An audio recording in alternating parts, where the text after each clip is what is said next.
আপনাদের ঘরে ছোট ছোট ছেলে মেয়েরা যখন লেখাপড়া বাদ দিয়ে খেলা করে বেড়ায়, আপনারা তখন কি করেন? ছেলেকে কান ধরে টেনে বাড়িতে দিয়ে আসেন, রাত দিন শুধু খেলা খেলা, চল পড়বি চল, বলেন না?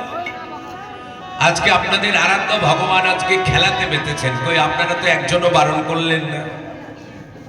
বলে বাবা, আমাদের খেলা আর ভগবানের খেলা, এই দুটো খেলার মধ্যে আকাশ পাতাল পার্থক্য আছে। আমাদের ইহজগতে খেলাতে অনেক কিছু সাজ সরঞ্জাম আড়ম্বর লাগে, কিন্তু ভগবানের খেলাতে বিশেষ কিছু সাজ সরঞ্জাম আড়ম্বর লাগে না।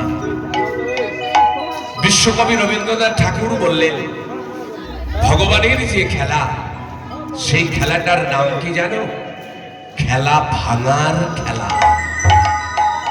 ওগো কলির জীব, তোমরা যদি একবার কেউ ভগবানের হরিনামের খেলাতে মাততে পারো, এই পার্থিব জগতের সব খেলা তোমরা ভুলে যাবে, আর কোন খেলা তোমাদের ভালো লাগবে না। তা আমরা কি হরিনামের খেলাতে মাততে পেরেছি?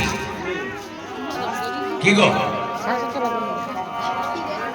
এই যে কলিজীবের পরমায়ু কত বলেছিলাম মনে নেই? 100 বছর। সত্য যুগের মানুষের পরমায়ু ছিল 1 লক্ষ।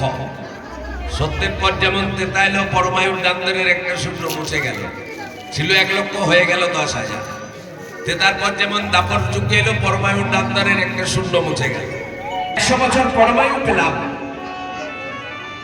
বছরের 25-30 বছর পর্যন্ত কি কাজ করলাম?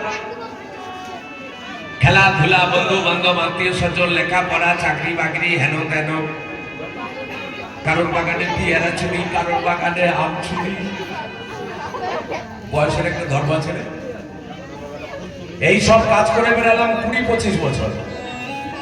বাবা দেখছে ছেলে এবার যোগ্য হয়েছে, খোঁজো এবার। 5টা গ্রাম ঘুরে এক পরমা সুন্দরীকে নিয়ে এলেন পুত্রবধূ করে। আমি কি করলাম? সারা যৌবনটা ভোগ বিলাস ফুর্তিতে কাটালাম। সন্তানাদি হলো, 40-এ পা দিলাম। যখনই আপনি 40-এ পা দেবেন না,